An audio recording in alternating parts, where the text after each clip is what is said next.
Welcome into the Dynasty Football Diner. We appreciate y'all stopping in. I am your host, Dan, joined as always by my counterpart, Mr. Carey. Carey, how we doing today? I'm doing great, man. So for y'all who don't know, we were just in an in-depth conversation and for like the last 30 minutes when we meant to start the recording, and it just got so sidetracked, like horrifically. But other than that, I'm doing pretty good, man. I had a good Thanksgiving. Everything was good. Fantasy wise, not great, but we'll get to that. But yeah, man, life's good right now. How about you? I'm gonna tell you, it was in depth. It was off track, but it was important. That was a good, solid 20-minute sidecar conversation about the diner that we needed to have. Welcome in, everybody. It is December 3rd, 2024. Hope everybody had a great Thanksgiving. How was your Thanksgiving, all in all? I know you had like 3 Thanksgivings in one day. Yeah, I had 2. Okay. I had 2. We went to my wife's family for like a Thanksgiving lunch type of deal. It was really good. and we 30 seconds. 30 seconds. What are you talking about? Tick. Sorry. Yeah, we went to my sorry. We went to my wife's family thing for lunch, and then we came back to my family's later in the afternoon and ate and hung out with them. It was a good time, man. It was really nice.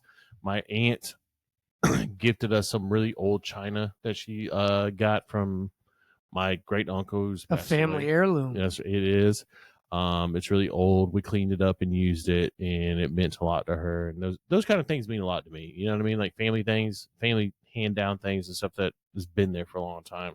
That's what I'm realizing with my kids these days, is that instead of buying them stuff, I'm buying experiences that we can do together and enjoy life, and have a blowout at whatever event we're at. And I feel like that's more memorable than like a remote control car. Yeah, you know what I mean? We discussed it, and we try to take our son, my stepson, instead of doing Christmas like a huge Christmas, he gets all these cool things that he'll be over and like not using like 6 months later. We try to take him on like vacations and stuff like that, things like memories he'll have for a long time. You know what I mean? That's what we're trying to do. But obviously, like, my stepson's birthday is not too long after Christmas, a couple months, and so well, I mean, we try to keep him separate so he knows, you know what I mean, and stuff like that. But that's what we try to do. We try to do vacations and stuff like that, and it's been pretty fun. I get unlucky in that case. My kids' birthdays are exactly 2 months before Christmas and 2 months after Christmas. So you can't really lump it in. Like, I feel like you got to be a December birthday or a January birthday to really lump the whole thing together. I think it's like a week out of Christmas. If their birthday's farther than a week from Christmas, and you have to separate that for them. You know what I mean? Man. Well, Mr. Moneybags, I got to tell you, sometimes it's not how it works out. Sometimes you got to lump it. Sometimes we need like a 2-month period. I don't want to hear about it, brother. But listen, the beginning of the year is a marathon of birthdays and holidays for me, sir. Okay, well, it's bad. It's an expensive time of year, the That's winter. Right. Okay, so diners, welcome in. We're about to get into it. We got a great episode for you today. We're going to recap the weekend. We're going to talk about some toast and some soft toast. Yeah, we got one. We're going to take a little inventory, and I want to do a little segment called Free Agent Fits.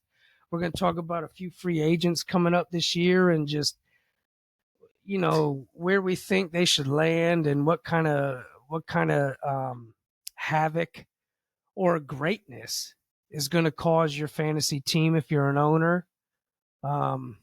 So it is the final week of cheers of the regular season of the dynasty, or actually of any fantasy football season. Well, for most people, unless you go to week 18, and in which case that is nasty. That's a pretty hard. That is nasty. So, anyway, so for most people, this is week 14. This is it. the final freaking countdown until playoffs. That's right. Some of y'all, this is your most crucial week to make the playoffs. It is. And you know what? Hopefully, if you've been listening to the podcast, even if it's not your crucial week, you will have made moves, moving and shaking to a point where you're just loving this right now. Because, like, you're looking at trading off Jordan Mason for a first or a second, and boy, that looks really great right now if you're in a rebuild. I tried to trade Jordan Mason, and nobody wanted him. There's other moves right there that, them J.K. Dobbins managers, that might be a little brutal for you. So, even if you're in a rebuild, that's what the great thing about fantasy football is that there's something for everybody the whole year round. And right. So hopefully everybody's enjoying it. All right, let's pay some bills here. We're streaming right now on YouTube and Spotify at DFD Podcast. Please tell a friend.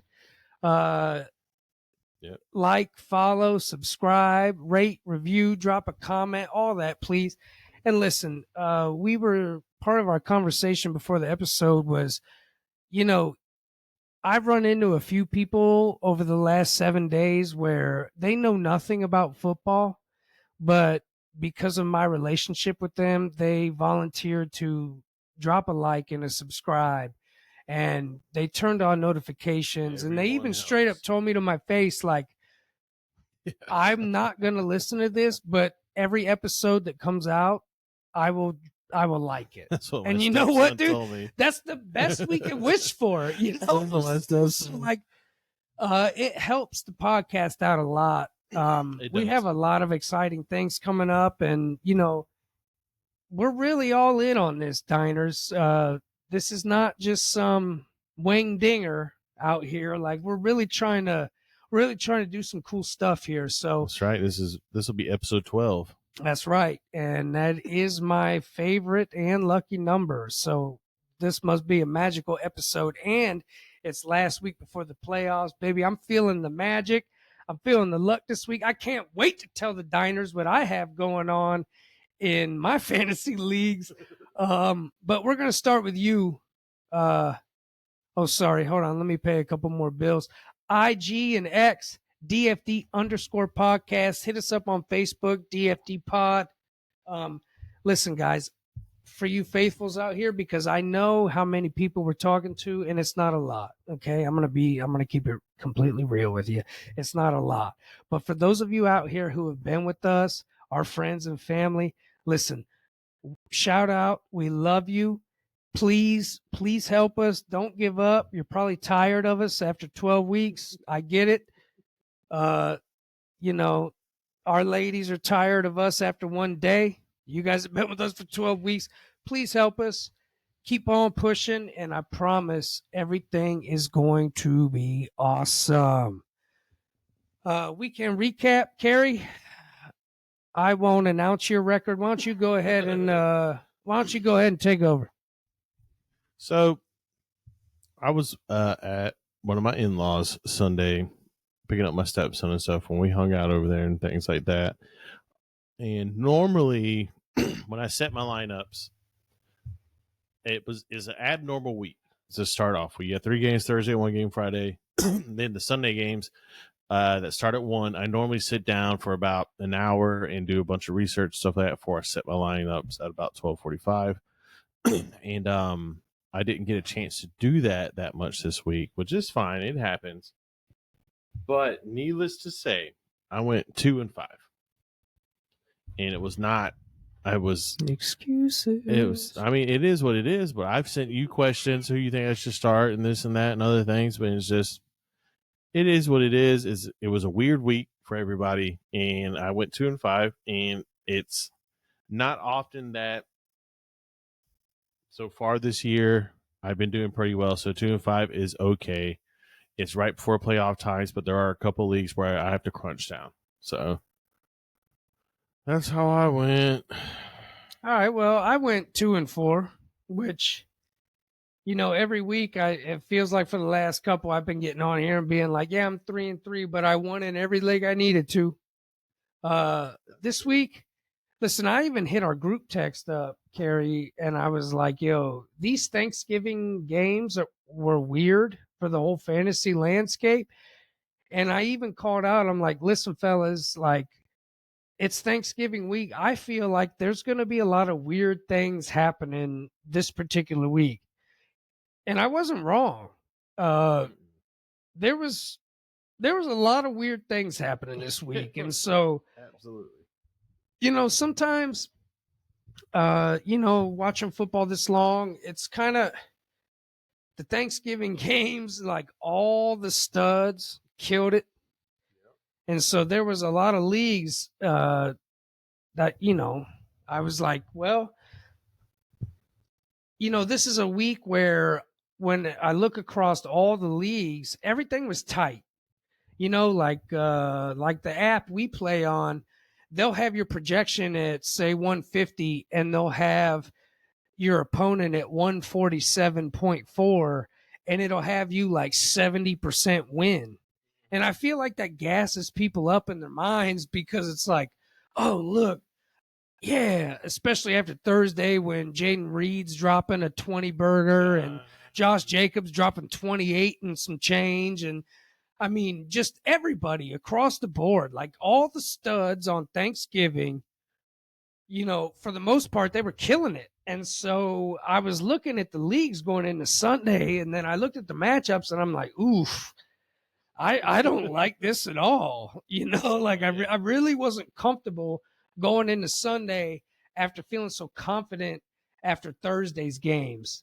And we'll get into Friday's game in a minute, but it was just a weird weekend. I had a feeling, and it did not disappoint.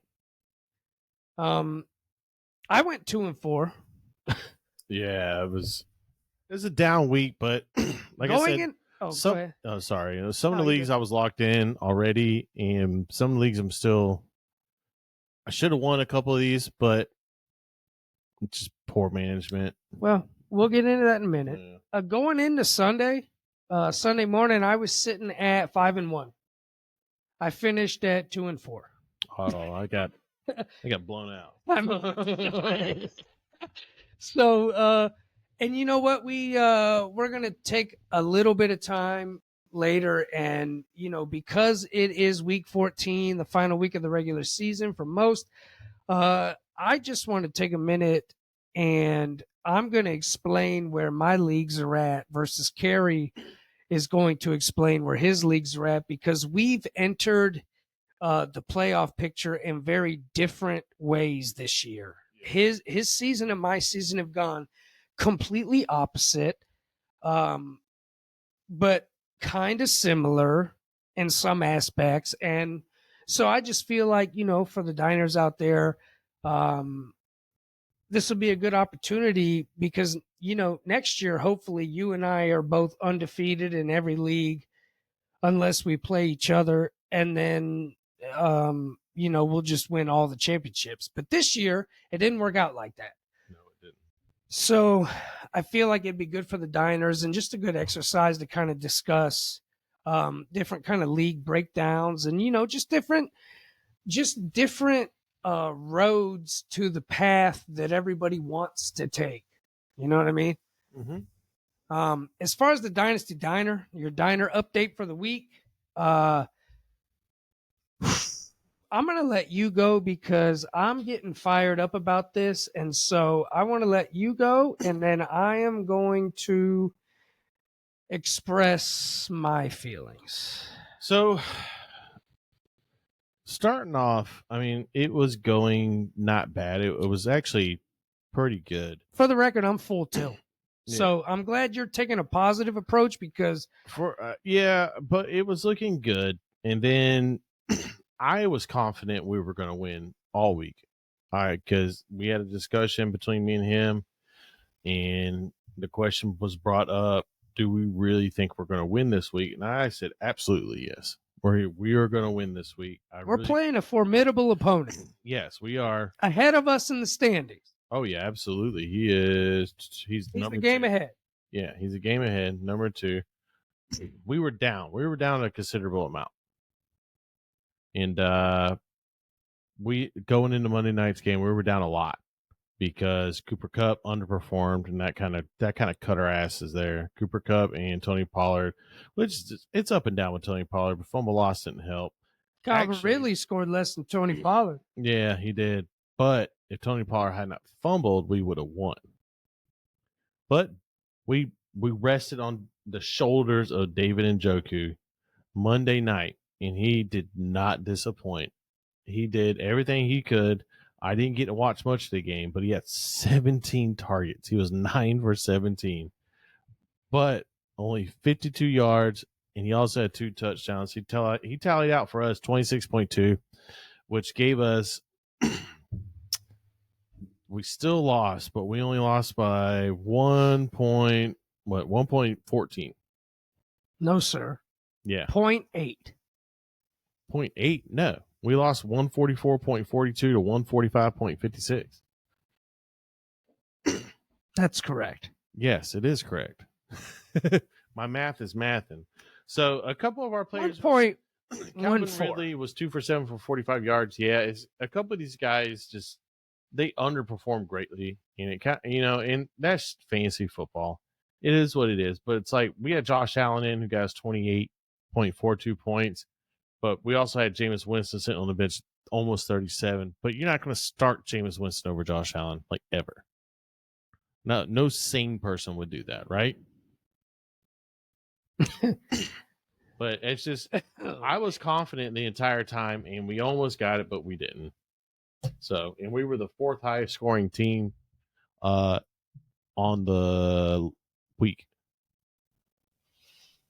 So, okay, guys, listen. Now it's crunch that time. That was a very nice, gentle explanation of how this week went. Can I tell you something? We were tied with 5 other teams going into last night, and I was up because not only is it Cleveland Browns on Monday night, which I am all in for, okay, I knew that it was David Njoku, which I love this matchup this week because Cedric Tillman was out. So I was all about some David Njoku this week. I put him on Prize Picks. I put him on a lot of sites that I was trying to get some David Njoku any chance I could, right? And so I'm watching, we make it through the first half. David Njoku at the end of the half catches that second touchdown. And I'm like, let me pull up the app. I look, man, we are like 7.8 points at the end at halftime now, people. At halftime, we made a 20-point, chunk out of a 28-point deficit that we had going into Monday night in the first freaking half. Okay. Yeah, and so I'm watching David Njoku, man. I'm watching Jameis Winston, and I'm like, oh my God, we actually have a chance. It is halftime, and we're only 7-point-something things down. So I'm like, okay, look, that's 1 touchdown and 2 catches. That's 1 big, long catch, which had been happening in the game. I'm like, I'm all over the place. Okay. Dude. I didn't get to watch any of it. So, dude, one more I catch. have to talk myself. Look, I am at this point, I'm like, okay. Even thinking about it, I'm at full tilt because the third quarter starts and I'm watching. In the first drive Cleveland had, it might have been the first 2 drives, but either way, at the beginning of the third quarter, David Njoku had 2 passes that hit him in the hands. Okay. 1 pass, I think, was his fault. The defender was on him, making one of those jumping hand over the shoulder kind of block. But either way, the second pass, Jameis threw it behind him, And I'm telling you, dude, at that point, my brain was exploding because we're so close to this epic comeback to take a position over an opponent who is in front of us. It's going into the playoff season, and we had a shot before last night about taking number 2 seed. We don't have that shot anymore. Look, Tony Pollard cost us the week with that Okay. fumble. I'm talking about the freaking Browns and freaking David Njoku. Okay. About how if we would have got one more catch for Bro, 2 he had yards 17 targets from James Winston. 9 receptions. That is 8 targets. All we needed was one. 1 out of 8 freaking targets, people. And we were winning this and potentially moving in to a first round bye in the playoffs. But instead, the Cleveland Browns let me down what they've been doing for 38 freaking years of my life. Tony Pollard's fumble cost us the week. Not David Njoku. No, you know what? I think David Njoku did magnificent. He scored 26.2. I will take that every week. I'm sorry. Fumble loss. This was more about Browns therapy. It was. About how you guys have I feel better now. No, and it was against our opponent. It threw almost 500 yards. Our opponent is my bugaboo this year, and so that was extra tilting. Every time we've played him in any of our leagues, he is either just... It's always some bull crap. He's either just got like 2 or 3 of his players have like the best game of their season. It's some bull crap, dude. Or something. But, I mean, he's beaten us every single time. I mean, and he's a formidable opponent, smart dude, good at this shit. I'm with it. But the fumble loss is what screwed us. Yes, there were other things on our team that really screwed us, okay? Calvin Ridley, man. How long are we not going to play you? Westbrook Akine? That's anything. We've had him on our bench for like 2 months, and we have yet. We might have had him longer than Ridley. I know. We have yet to play him, and he has outscored Calvin Ridley almost every week. It's absurd. Calvin Austin keeps finding ways to score. Brian Thomas, we talked about this in an episode or 2 ago. He's our we have one flex spot where it's either going to be Brian Thomas or Tony Pollard. This is what we talked about. And this week, Brian Thomas just happened to make us look stupid. I know, but I know, dude. It's brutal. We had a good week, and sometimes it just doesn't work out, guys. Like I'm looking at our opponent's first 3 players. It's Joe Burrow, it's Bucky Irving, it's Josh Jacobs, Malik Neighbors, Jamar Chase. All these guys had a 20. Yep, and now there's 5 of us. 5 of us tied for 3rd place. Yes, I had that in the notes too. Positions 3 through 7 all have the same record at 7 and 6. We happen to have the most points. 2nd most. Okay. Well, either way, we're looking okay. But I just had to get that off my chest to the Diners, because this is the Diner League. Yeah, this is the one that we co-manage this league. This is the league I care most about. I'm not going to lie, because we're on here on microphones talking to people. I'm hoping others are rooting for us.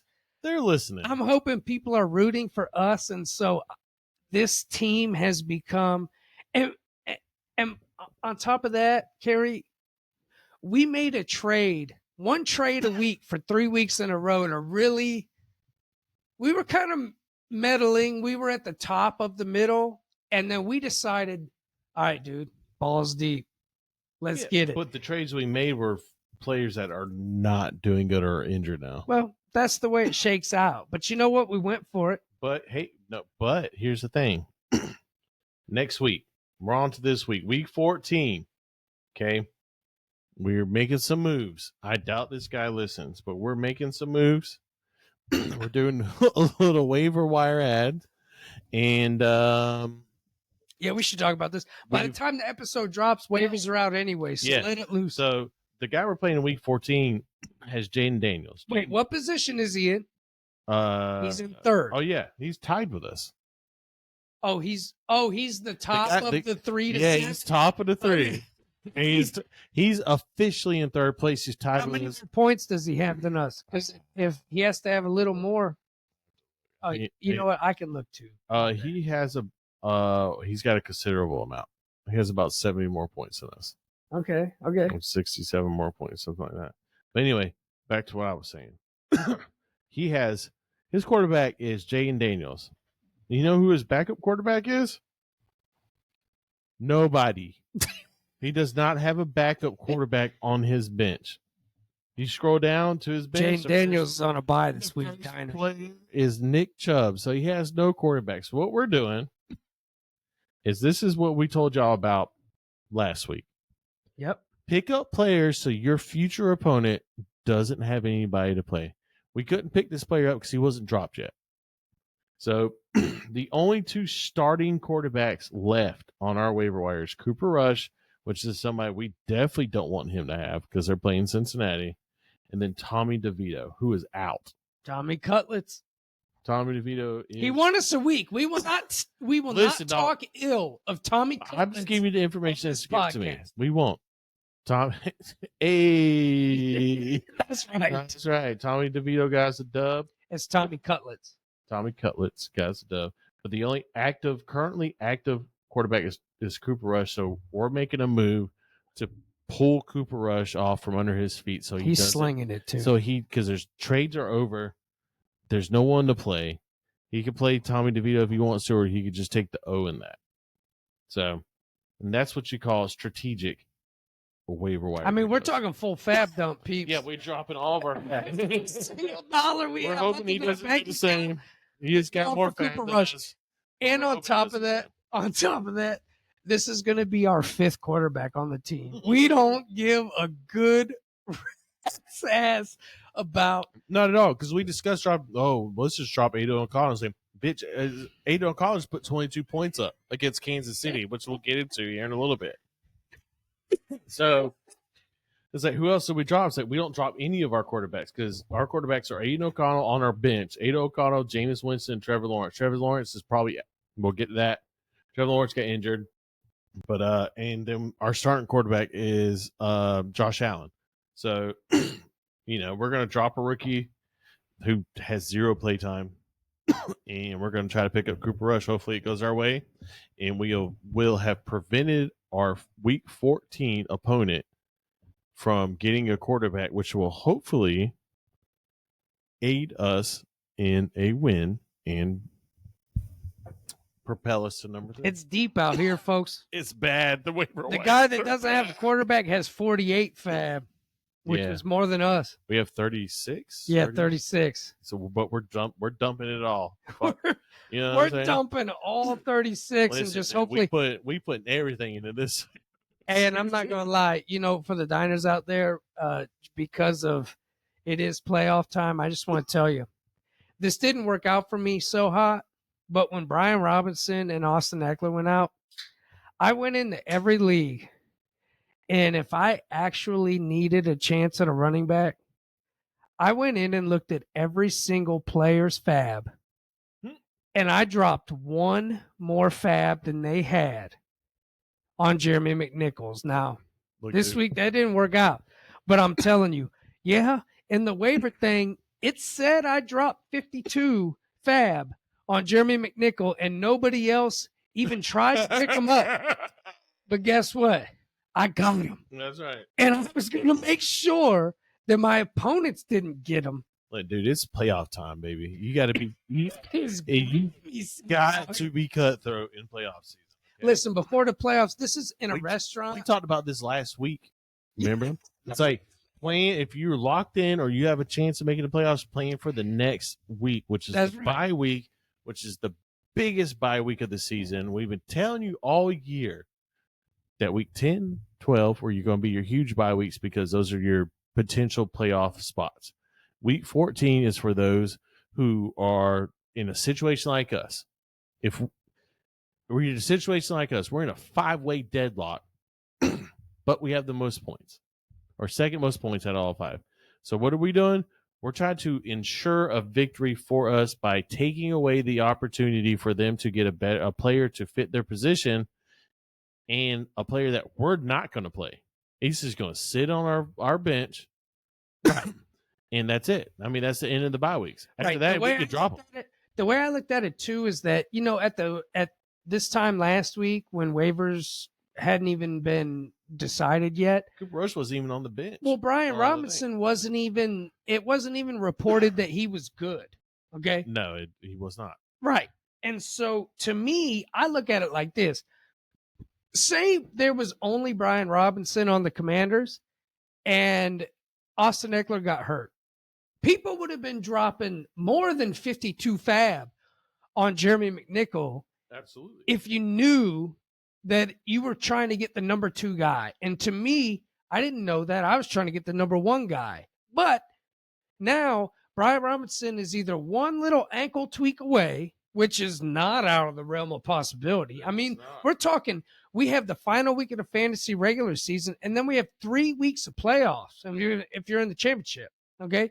So that's the next 4 weeks. So now you're looking at probability, right? So if Brian Robinson over the next 4 weeks, if you're making a championship run and you know Austin Eckler is going to be out for the next 4 weeks, bro, I'm dropping all the fab I have for Jeremy McNichol just off the strength that you want pieces of that offense and, you know, just the unknown. I'll drop half my fab for the unknown because what I do know is that Eckler's done. And so for the number 2 spot with the number 1 already having injury history, I'm all in. All in. It's called an insurance bet. And now you got him. And if the number 1 goes down, now you have a huge starter sitting on your bench. For one, you're keeping him away from other teams. And 2, if he does well and stuff like that, by the time he comes around to doing well, depending on who it is and their schedule and stuff like that, maybe weeks 16 or maybe week 17, championship week, you could throw him in there. That's right. But anyway, it was a disappointing loss. I'm not gonna lie to you, but we also got least efficient manager. Yeah, because 3 of our players for this week: Calvin Ridley, Pollard, and Cooper Kupp, who we traded big for. And who else went off? Played doo-doo. Who else went off? What made us least efficient? It wasn't just about the injuries. It was about it was Tony Pollard getting 8.8, Calvin Ridley getting 6.5, and Cooper Kupp getting 4.7. These guys were it was about Jameis Winston scoring 37 points on our bench. Yeah, Ray Davis, Brian Thomas. Ray Davis had a tutty. I mean, 63 yards and a tutty. Who's seen that? Brian Thomas almost had a 20. Who's seen Ray Davis coming out of there like that? And again, going back to Westbrook Akine, we had 2 20-point flex players on our bench. It was Westbrook Akine. We talked about him last week. It's like, why didn't we start him? And then we again did not start him. I know. And he's getting more increased targets. We're gonna have some serious talks off air about what the hell we're gonna do here. If he's already in. Okay, we'll talk about this. Yeah. But him, and then Tucker Kraft had a 13.8, but Njoku doubled that. So, he did great. Moving on. All right, let's get into the toast report. Toast report. All right, we got some soft toast for you guys. There's one. Soft toast is the people who aren't toast, but soft toast are the people who are coming back from being burnt toast. Okay. You know what I mean? It's like they're coming, That's right. But they're coming back. All right. So, I get it now. Okay, so for the toast report, we're going to separate it into 2 categories: burnt toast, and for right now, soft toast. Soft toast are going to be the players who were either injured or lightly injured, who were out for maybe a week or 2, who weren't placed on IR, who didn't, you know what I mean? Who were players who are coming back. Okay, so they're not completely toasted. All right. So, Rams head coach Sean McVay said Monday that he expects wide receiver Demarcus Robinson to be available for this weekend's game versus the Bills. Robinson was knocked out of Week 13's win over the Saints with a hand injury, but it doesn't sound like it's serious. Keep an eye out on that. during the week and stuff like that, and just keep an eye on it because Demarcus Robinson is a deep league pickup. And that's just what he is. He's just a deep league pickup and stuff like that. And that's pretty much the only player really coming back from an injury like that. So moving on to the Toast Report. The league is suspending Texans linebacker Azeez Al-Shaair for 3 games following his hit to Trevor Lawrence's head in Sunday's game. The ban results not just from the hit, but, quote, repeat violations of the NFL's health and safety rules, end quote, according to the letter announcing the suspension. This was, in my personal opinion, a dirty hit. Okay.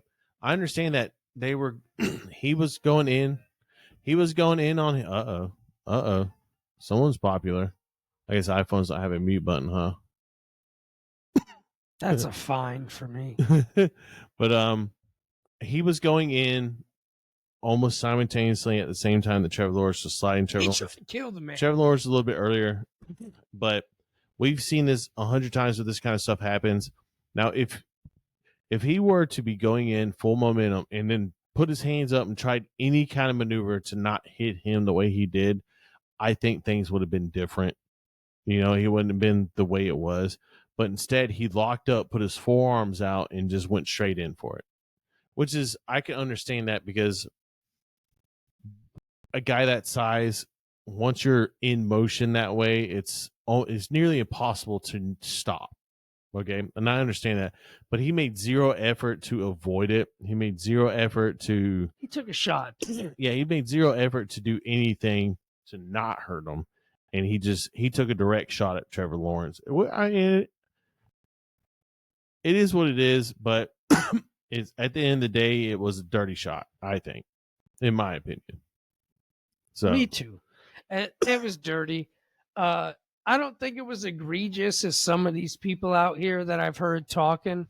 I sit somewhere just slightly over the middle. I think that it was a poor tasting play, but I get it. But at the same time, like, he tried to kill the man. Yeah, he tried to hurt him. I mean, that's his job.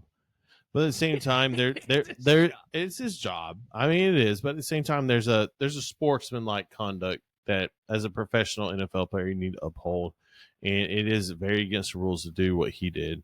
But like I said, had he not put his forearms out and went for the kill, and just kind of like put his arms out, it's like once your body's in motion, you can't stop it. But if he would have just tried anything to not hit him the way he did, it would have been a different story. He probably still would have got the flag for it, but he wouldn't have devastated Trevor Lawrence the way he did. But moving on. Ravens head coach John Harbaugh said Monday that the knee injury that knocked wide receiver Rashad Bateman out of Week 13's loss to the Eagles is not long-term. It sounds like we'll see Bateman again this season, although it's unclear exactly when that will happen. So they get the bye week this week, so we'll see how he goes. But if his injury is bad and he doesn't play Week 15, there's an opportunity for wide receiver Deontay Johnson to add playing time. But he played zero snaps against the Eagles. Dude, I don't buy it. I think they hate him. So I mean, every team hates him. Even Harbaugh wouldn't even comment to Johnson still being on the team after the bye week. When he was asked on Monday, Nelson Aguilar figures to step up as Baltimore's number 2 wide receiver. Dude, frankly, hold on. This is a continuing thing with him.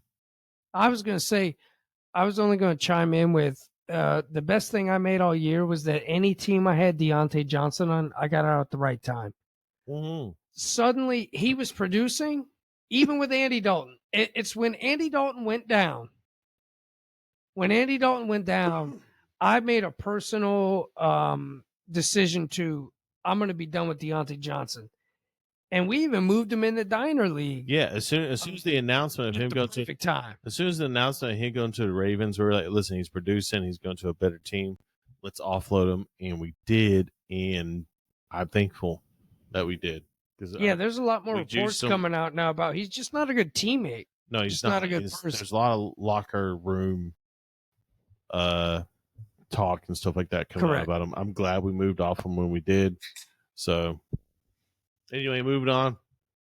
This is a big one. Eagles tight end Dallas Goddard is considered, quote, week to week with a knee injury he suffered in Sunday's win over the Ravens, according to the Philadelphia's inquiries.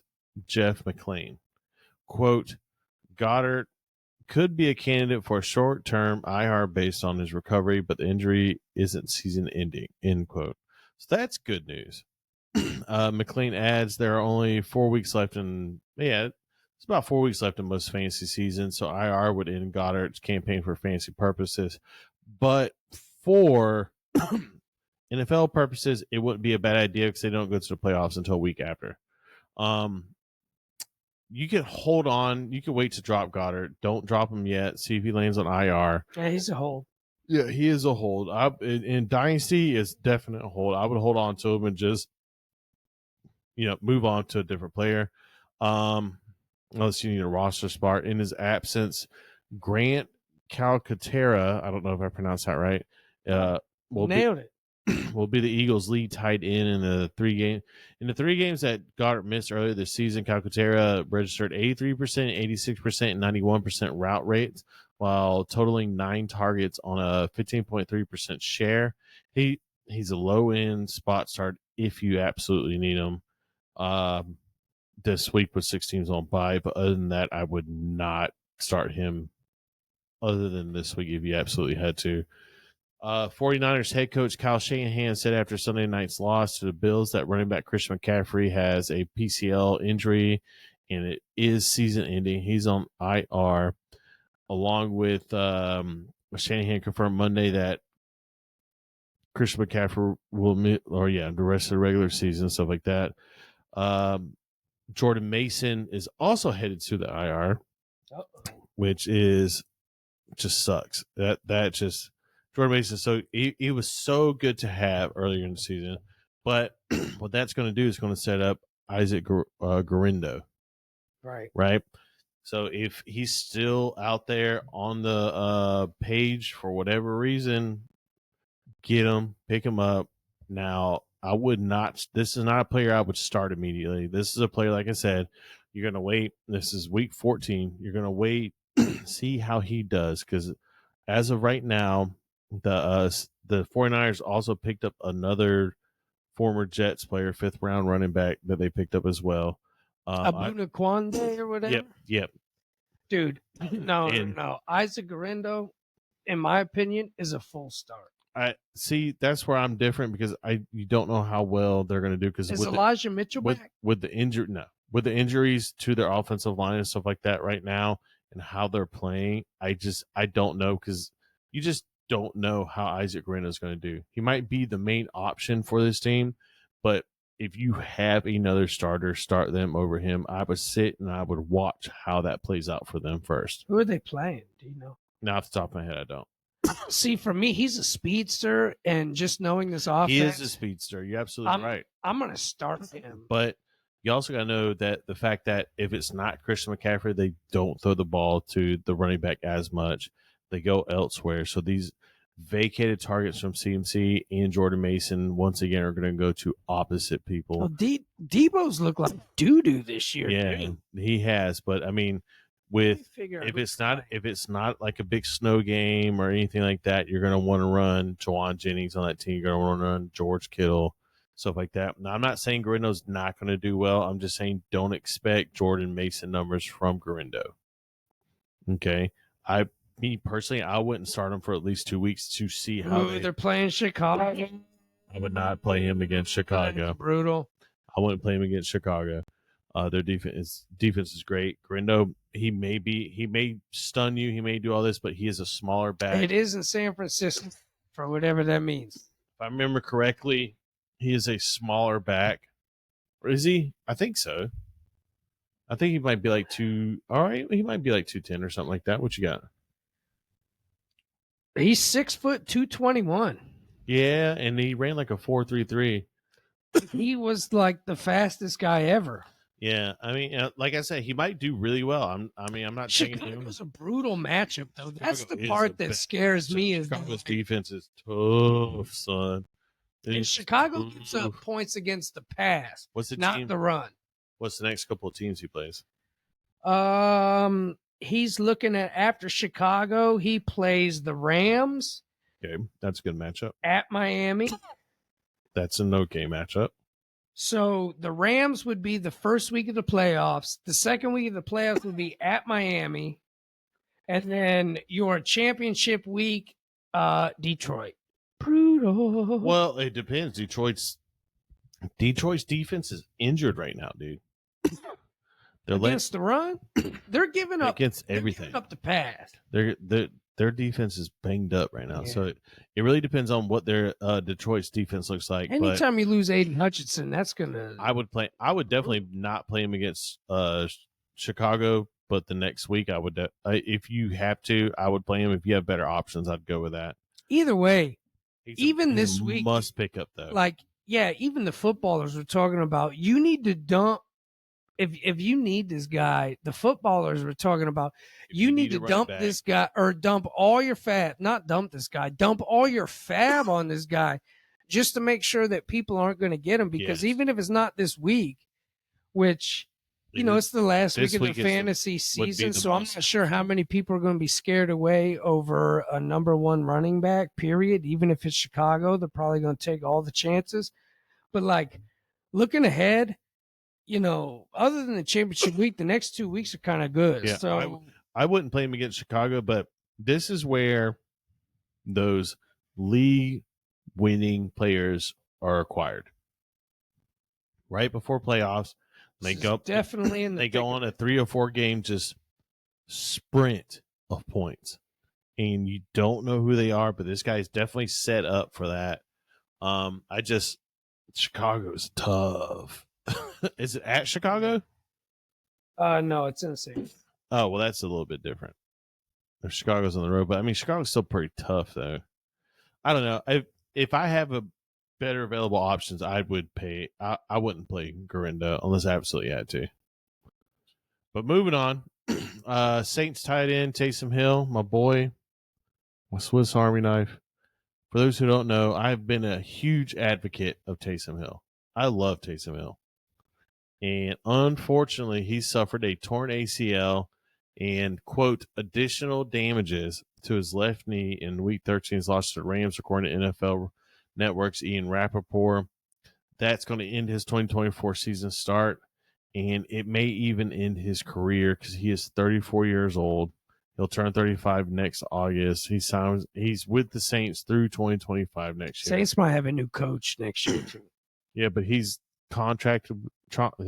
He has signed with them through 2025. I just at the age and the injury, I don't know the full extent. I know at least an ACL and apparently, quote, additional damages. It's not looking good for my boy Taysom. God, I love Taysom Hill. I even started him. And I absolutely, you are a Taysom guy. Yeah, I love Taysom Hill, and that's devastating because he was set up for major success going out the year, and that's that. It's over. So, but other than that, that is the Toast Report, man. Oh, with the addition of Trevor Lawrence is obviously out with concussion. He might be out for the rest of the year, though. They would be, in my opinion, they would be smart to just not start him anymore. Just let him go out there. Their record's terrible. Doug Pearson's going to get fired, so he's probably not thinking like that. Well, Doug Pearson brought him back too early, and he got a severe concussion. I mean, dude, trying to kill him. Yeah. So it would be smart for them to just not start him, even if he clears concussion protocol, and just go. Yeah, the smart thing to do is not get your highest draft pick as you can. All right. I just had a couple notes. Oh, was that all the Toast Report? That's we got it. soft. That's it, man. Right. Like so I said, all the toast is done. A whole bunch going on. I just wanted to bring up a couple things that I noticed from some of these primetime games over the long weekend. I know we had a Laporta game for Detroit. That burnt my. I mean, listen. That burnt my. Speaking ass. of toast.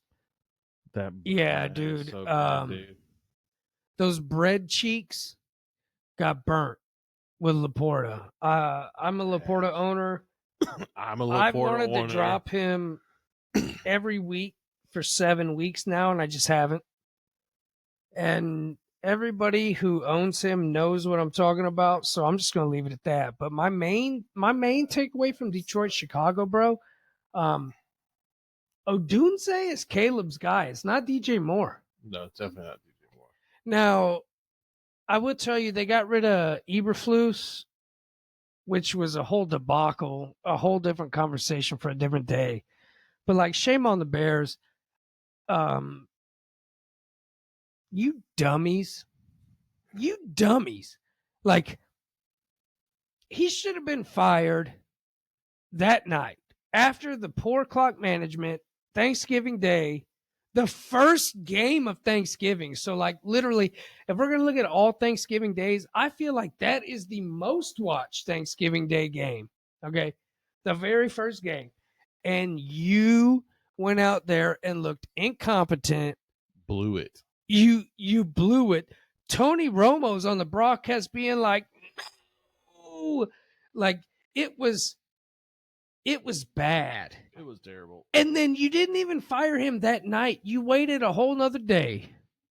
And I'm hearing rumblings of like locker room meltdowns against the coach and all that. But like, left him there. But the Bears, Yep. It's just the Bears being the Bears. Also partial. I mean, he's a terrible coach. That's for sure. But like the ending of how that game ended, it's like you could say that, oh, Caleb Williams is a rookie, this and that, he didn't know any better, blah, blah, blah. It's like he was the 1-1 draft pick. He should know, he should be experienced enough through his college career to be able to keep an eye on the clock. Okay. We're different this year in the fact that I'm giving Caleb a pass this year because he went into a terrible situation and you're not. No, he didn't. He went into a great team, set up for success. Paper, but the people calling the plays and like trying to, with a rookie quarterback. Look at Bo Nix. All right, we watched Bo Nix last night. That pass to Marvin Mims, was amazing. And I'm going to give some of that credit to two things. One, I'm going to give some of that credit to Bo Nix playing 19 seasons in college. Okay. And then I'm going to give the rest of the credit to Sean Payton. Caleb Williams, very talented. No one can dispute that. But, like, he went into a terrible situation. Maybe Bo Nix isn't the right comparison. I mean, let's even look at some of these veterans. Look at Sam Darnold. Sam Darnold came into a quarterback-minded coach, and he's lighting it up, okay? If Caleb Williams would have went to Shane Steichen instead of Anthony Richardson with Jonathan Taylor and all these weapons around him too, dude, I'm telling you, Caleb Williams would be talked about like the next Andrew Luck. But he's not with him. He's with Matt freaking Eberflus, who looks like a goon and clearly doesn't know how to manage games. Eberflus to me is in the same bucket as Mike McCarthy, except without the Super Bowl. So if you take that out, bro, you're in the lowest bucket. Thank you. Goodbye. See ya. And as a DJ Moore and Caleb Williams owner, I need help. You got me all choked up. I'm over here choking on my own spit because you freaking suck, dude. Get it together. And I hope this firing does something positive for the Bears. It brings justice to Justin Fields. And so my observation is that Odunze is Caleb's guy, which makes sense. They're two rookies coming in, building a rapport. But DJ Moore looks pissed off at the organization because he's been there longer than everybody. And like, if you're the disgruntled employee after 3 years, the first year guys aren't going to come in and out disgruntle you. DJ Moore's second year there, right? Third. You sure? I thought he had the 1 year. It was the 1 year with Justin Fields, and they got rid of Justin Fields and brought in. Oh yeah, it's the second year because he took Carolina. Carolina lost their pick to Chicago to get Caleb Williams. Mm-hmm. No, they traded because whatever. They lost their pick in a Bryce is trade fine. to the Bears to get. Okay, yeah. Yeah. So it's the second year, but he got paid, so he's got a contract there. Yeah, he's not getting the targets that he wants, and the targets that he gets are not good. And then also that Cleveland Denver game last night. That was a great game, dude. Dude, What it an tickled my amazing pickle game. so much. It was just awesome and fun to watch. I really just was. enjoyed watching Cleveland It was a being in a classic- game. It was a classic Monday night. I mean, Jameis Winston threw for almost 500 yards. And if you know anything about Jameis Winston, there's going to be some pick sixes. Fine. He was on the press conference saying, Lord, deliver me from interceptions. I love it when he's It's something else. But as a Cleveland guy, like, I just, you're seeing 80-yard touchdown passes to Judy and all that. Like, oh man. Dude, listen, Jameis Winston. Okay, so for those who don't know, the top 15 quarterbacks have thrown for over 5,000 yards. Okay, number one. Can you guess who number one is? Let's do this game. Say that again. Number one quarterback or quarterbacks who have thrown over 5,000 yards. Okay, on this list, it starts with one person. This is the oldest one to do it. The first one to do it, I'm assuming. Over 5,000 yards in Over a season? 5,000, the first one to do it. First quarterback to do it. In a season. Yeah, it happened in 1984. You know John this. Elway. Wrong. Dan Marino. Oh! Dan Marino. Following him is Drew Brees for 1, 2, 3, 4, 5 times. Tom Brady for 1, 2 times. Okay. This is the top 15. Then you go down, you get Matt Stafford in there. Yep. You get Peyton Manning. Yep. Ben Roethlisberger. Yep. Patty Mahomes twice. Yep. Justin Herbert once in 2021. And then can you guess who in 2019? Jameis Winston, baby. You can say all you want to, but this dude is thrown for 5,109 yards. He also threw 30 picks, right? No, he had 30. I think he threw, was it 30 touchdowns or 30 interceptions? 30 for 30? And I think he ran 3 touchdowns. He has a total of 33 that year. But I think he's 30 for 30. Those Tampa Bay years were good. You can say whatever you want to about the man, but he is number 12 on the list. Since 1984, Dan Marino starting off, he was the 12th quarterback to ever throw over 5,000 yards. It legitimately made me happy to see his stat line. It is ridiculous. This man is a gunslinger, dude. When I saw like 400 and something yards, like and above 450, it was closer to 5. It made me smile because this dude is crazy, which I like. I like crazy. Yeah. But this man is not afraid to pass. Like, there were times in that first half of last night's game, like Denver probably, all in all, between the first and second half, they probably should have had 6 pick sixes. No bullshit. Like, I mean, Jameis had 5 touchdowns. Like, there were 3 or 4 passes I can think about in my head right now where, like, he threw it and I'm like, oh no. Why? And the receiver caught it and the defender flew over the receiver's back from behind and like rolled across the ground because everybody knows Jameis is going to sling it. So these defenders are plotting on that and waiting on them to just jump the route. He's not scared. But he was a little bit ahead until he wasn't. Yep. And he threw like 3 pick sixes or 2 and potentially 2 3. pick sixes, 1 almost. In the third, right. Yeah. So those are his 5 touchdowns. 3 passing touchdowns to his team, 2 to the Broncos. So, like, if you're going to employ Jameis Winston, you got to have a good running game too, because if it's like pass heavy, like last night, dude, Jameis Winston is a gold mine for fantasy. But in the right offense, dude. Because think about it: if they didn't have Nick Chubb scored last night. Like the Browns notoriously, run. They have a good offensive line. But I'm talking about, say, if Jameis Winston was on. The Giants. He would No, not. the He would Giants not have produce. Tyrone Tracy.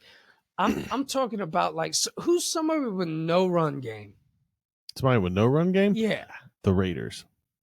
the Raiders, bro. Perfect. This is a perfect example. If Jameis Winston was on the Raiders, right? No running backs, but they got Jacoby Myers. They have Brock Bowers. They had Devontae Adams. They have Trey Tucker. Dude, I'm telling you, Jameis Winston would throw it 68 times. No, 69 times a week. And he would have 5 pick sixes, but it wouldn't matter because the defense would score 30 points, 600 but the yards. Raiders would come out there and keep slinging that ball with Jameis. Like, Absolutely. so if Jameis is going to work, he needs a running back. I loved watching that game. Yeah. It was awesome. You know what else was awesome? The Kansas City Las Vegas game, dude. Like, I'm not kidding you. Like, I watched it. I watched a good bit It of was that a game. good game. And it was a terrific game. And for those of you who don't know, it was ended up being 17-19. Okay. So the Chiefs won by 2 points. The week before that, they played Carolina and they won by 3 points. And the week before that, they lost to the Bills by 9. And then the Broncos, they won by 2. And the Bucks by 6. And they won Las Vegas by 7. All right. Kansas City Chiefs have been winning barely almost every single game. They have 14 straight one possession games won. Okay. That is the longest such streak of that. Okay.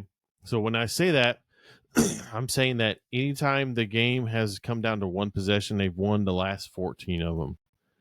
And that is 10 this season. The only 2 teams they were able to beat that they didn't lose to, the only 2 teams they were able to beat by more than 2 scores was against New Orleans, which they won by 13 points. So that in game ended up being 26-13. They beat New Orleans by 13 points. Okay. It was the first game they won of the season by 2 scores. The Saints had or more than one score. The Saints had 15 injured players on their final injury report that Friday before, and 5 players not playing, including Taysom Hill, who was out, and Alvin Kamara was on limited practice the entire week. So that means they were playing injured. They had some defensive ends and a linebacker and some other players on their defense out. And they only won by 13, which is absolutely ridiculous. What? For those of you who don't know what that was the old Italian entrance. Oh, we're struggling here, ladies and gentlemen. Here we go. Let's see what he's got. Oh, he passes. Oh, it's an ugly catch. No, baby, I'm Jameis. Oh, that's first down. But yeah, so the Kansas City Chiefs beat New Orleans by 13. There was 15 players on the injury report the Friday before they played. 5 of them didn't play, including Taysom Hill. Taysom Hill was out. Alvin Kamara was on limited practice all week, so they won by 13 points. The next week, they beat the 49ers by 10 points, and the 49ers also had 15 players, majority of them defensive players, on their final injury report Friday. The majority of them played with the exception of 5. 5 of them are... No, I think 49ers is like 3 of them didn't play. One of them being Juwan Jennings, and also Kittle was injured on that report. So those are the only 2 teams in the entire season that they've beaten by more than a single score. All right. And with that, their win-loss by points right now is 54 points. It is the lowest of an 11-1. If I remember this correctly, it's the lowest of an 11-1 team in like the history of the NFL. The only thing I had to add to this was I just wanted to give the Diners a list of all the teams under 54 point differential. Houston. Yeah, that's how far it takes to scroll. Yeah. Chicago Bears, Tampa Bay, Seattle and Arizona. Those are the only teams with positive point differential that come ahead of the Chiefs. And Arizona and Seattle are, 6-6, 7-5. Tampa Bay 6-6. Chicago's 4-8. Yeah, and they're 11-1. Houston is 8-5, but that division is weird. And that's it, people. Yeah, they're winning by on average 4.5, within 4.5 points a game. That is team total of, sure I have it here. They have 287 points on this season, and they have let score 221 points against them. So on average, where's my thing at? Oh yeah, so they rank 12th as of week 13 in total points. This is one of the number 2 team in the league. They're tied for number 1 at 11-1. These guys have barely beaten almost all their opponents. And again, they have 14 straight one possession games won, which means any game that's come within one possession scoring, they have won. For instance, they beat Baltimore week 1 by 7. They beat the Bengals the next week by 1. They beat the Falcons by 5. They beat the Chargers by 7. And the game against the Raiders this week was a BS ending. Okay, it was not a legal shift. I knew you were going to be fired. Dude, up. Listen, it was not an illegal shift. Aiden O'Connell and the Raiders were driving downfield. They were going to win this. Okay, they were down by 2. They were on that. I can't remember exactly if they were right at field goal range, if not within field goal range. There was, you can't see me doing it, but air quotes, an illegal shift. And what actually happened was a false start, and the ball was hiked, and it hit Aiden O'Connell in the chest, and Kansas City recovered it. Had Kansas City not recovered it, it would not have been an illegal shift call. It would have just been a normal false start, and they would have moved back some. But they didn't, and they gave it to the Kansas City Chiefs.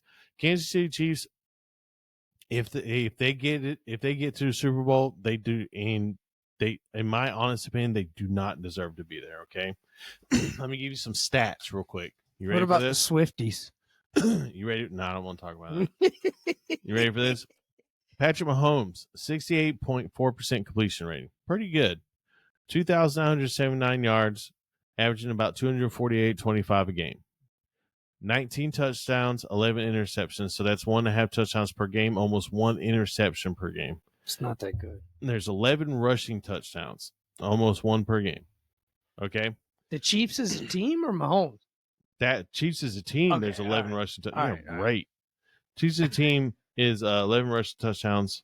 Can you guess who their only receiver with 1,000 yards is? Take a wild guess. Dude, it's going to be something so stupid. How about Noah Gray? How about Noah Nobody? Not a single receiver on their team has 1,000 yards.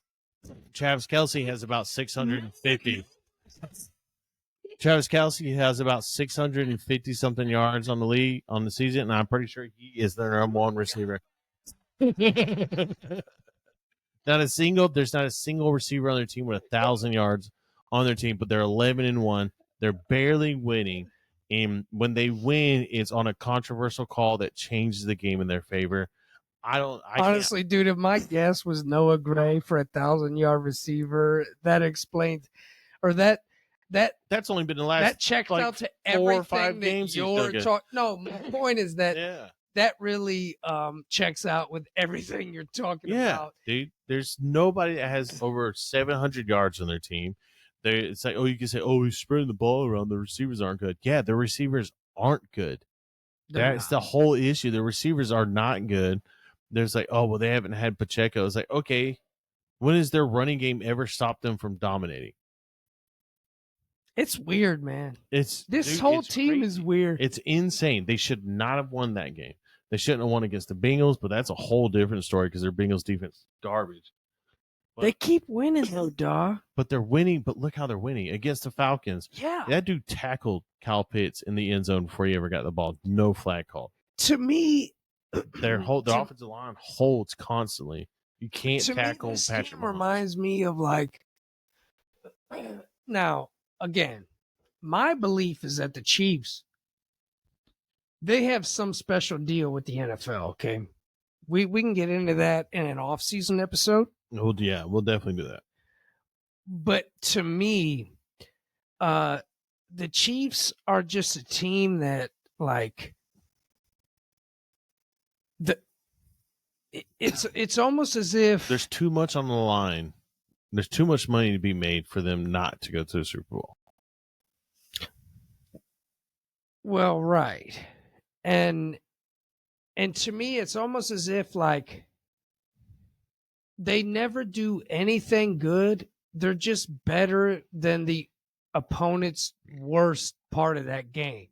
Like Kansas City has a good offense, a great defense, and good special teams. But they don't.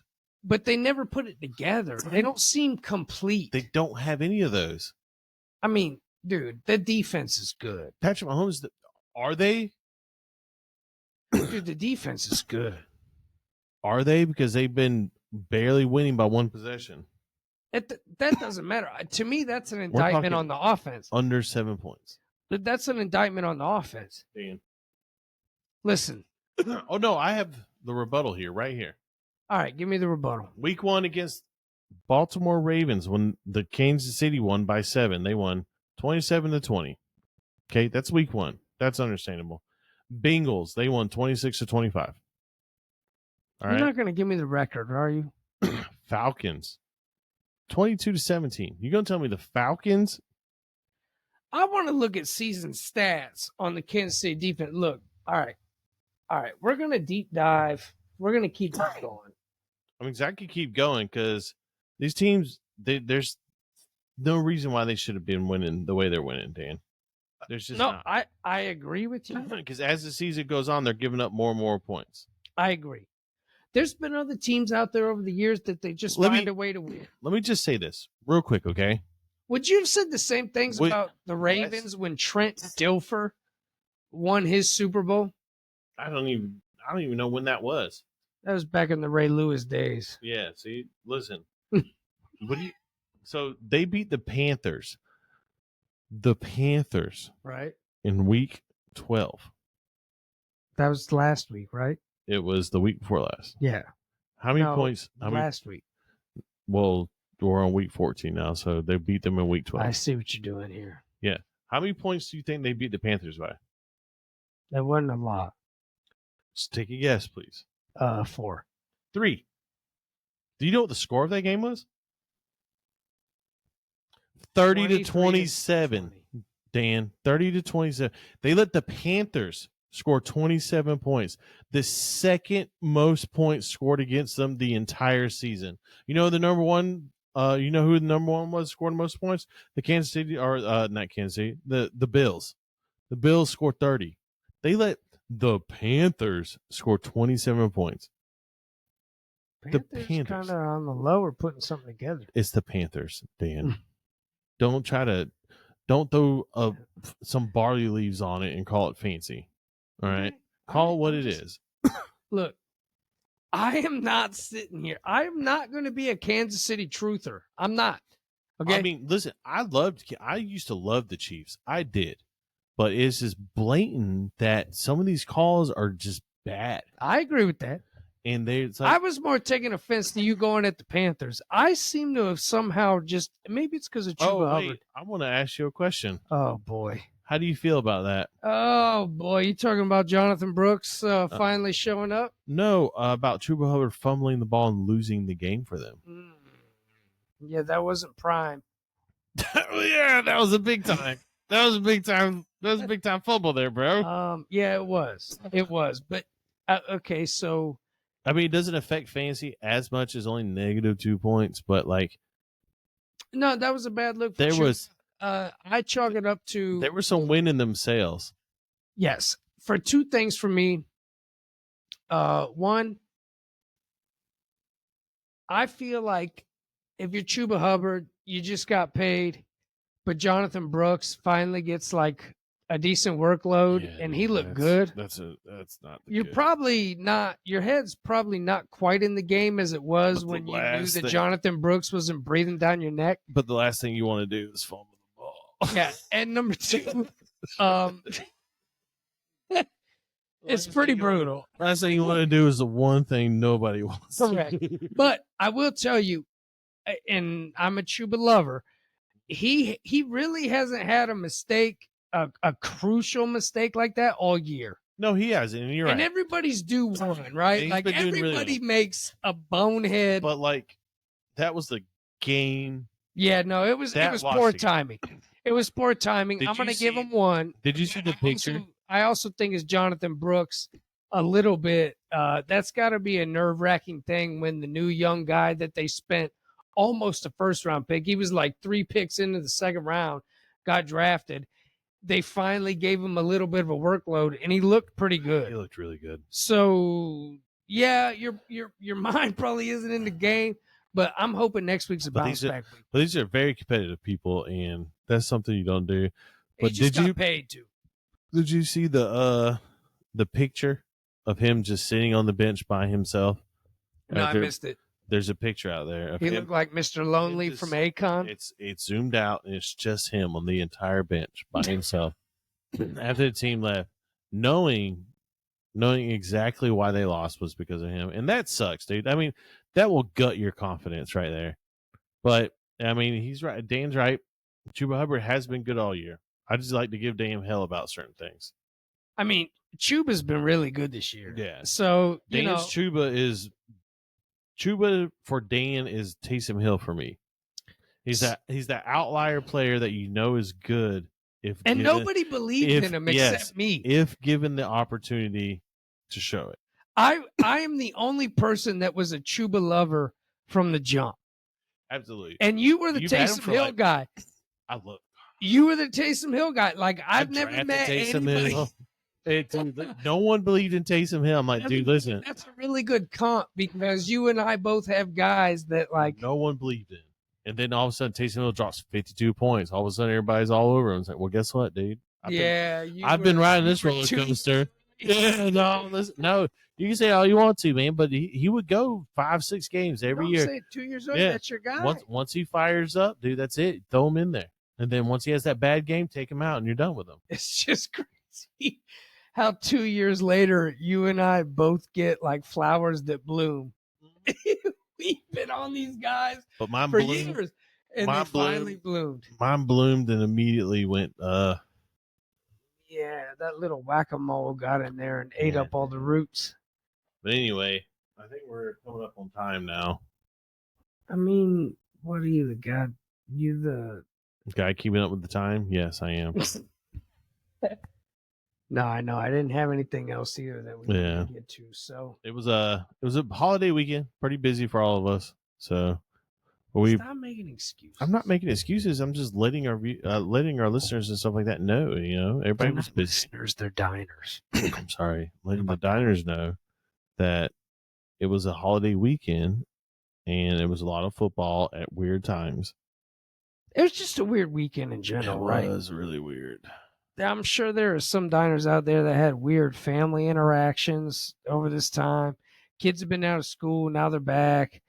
Like it's just we even talked about this on Thanksgiving. Dude, the attitude Sunday Oh man, from the kids, dude. mine was Monday morning. That was Sunday. Like I had to threaten physical violence. I had to threaten Listen, physical violence.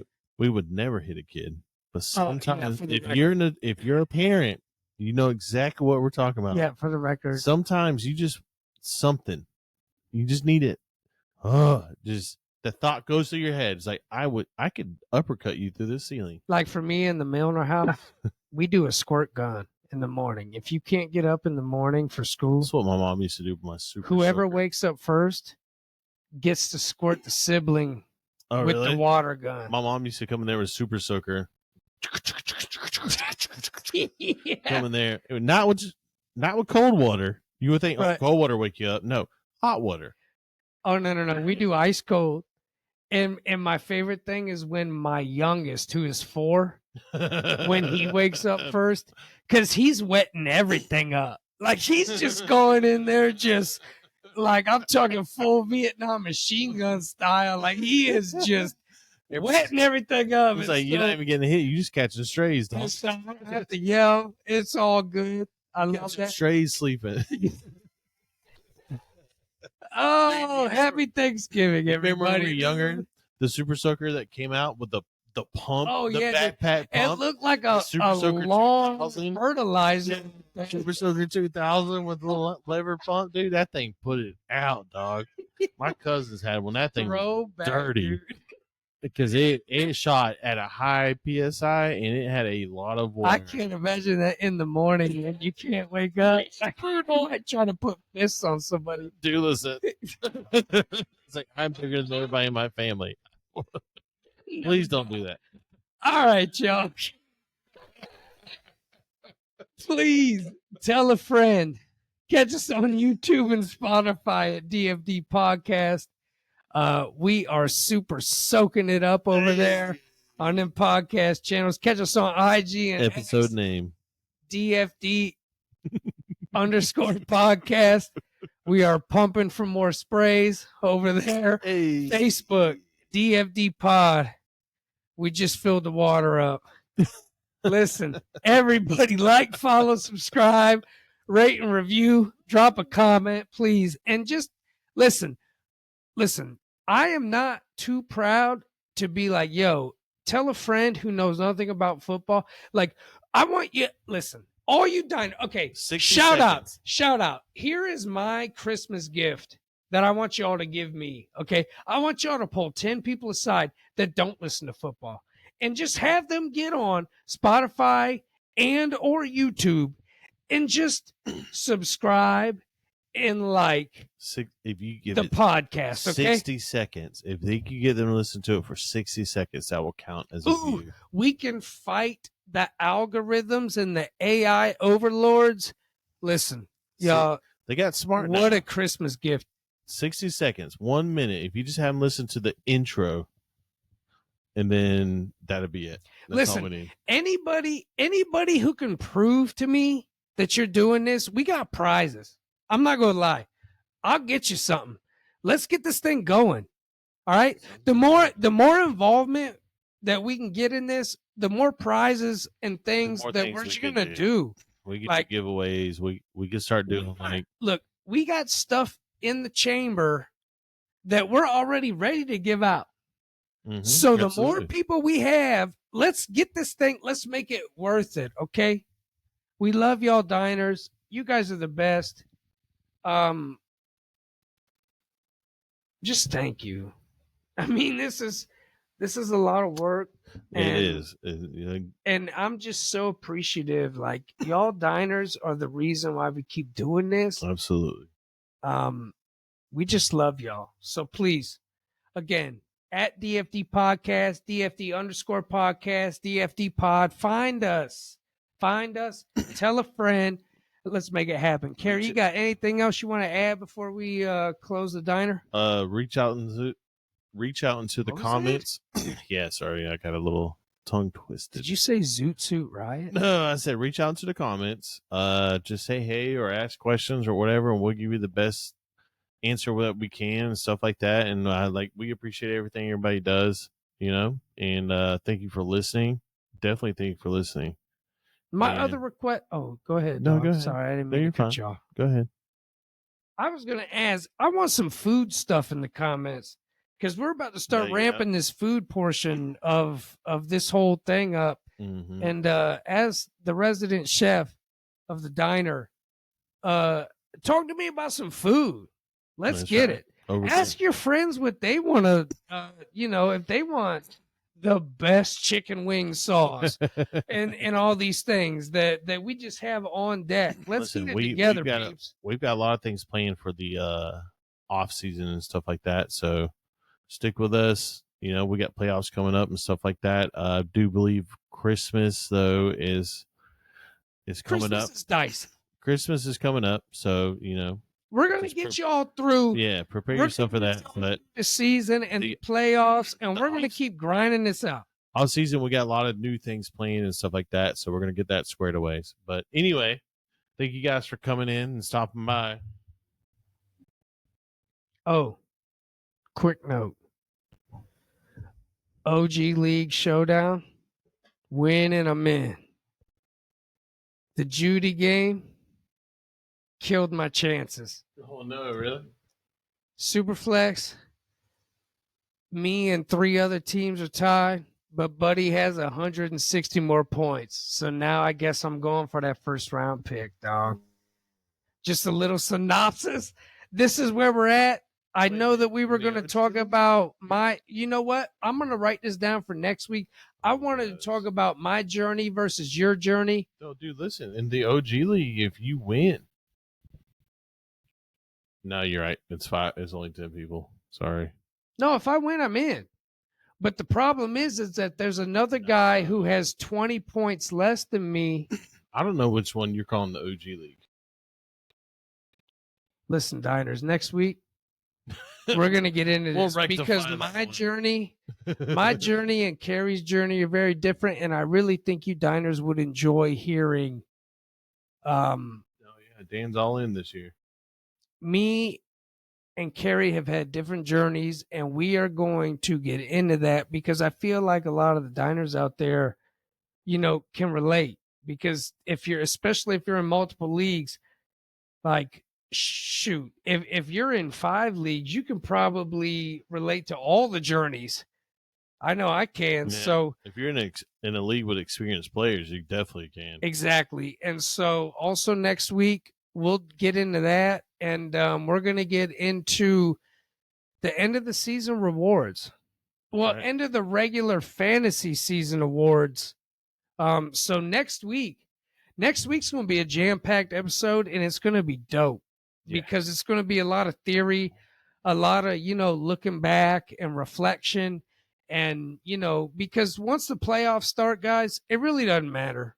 Yeah. Whatever you've done through the season, there's no need to break down, your moves for the playoffs, because the playoffs are just you play your best people and that's it. That's all you can do. Right. So we'll get into some theory. We'll get into some awards. And again, we love you guys. Next week's going to be awesome. Please tell a friend to tune in. We love you. Carrie, anything else on the way out? Nope. Thanks for stopping by. All right, y'all. Diner closed. Love you.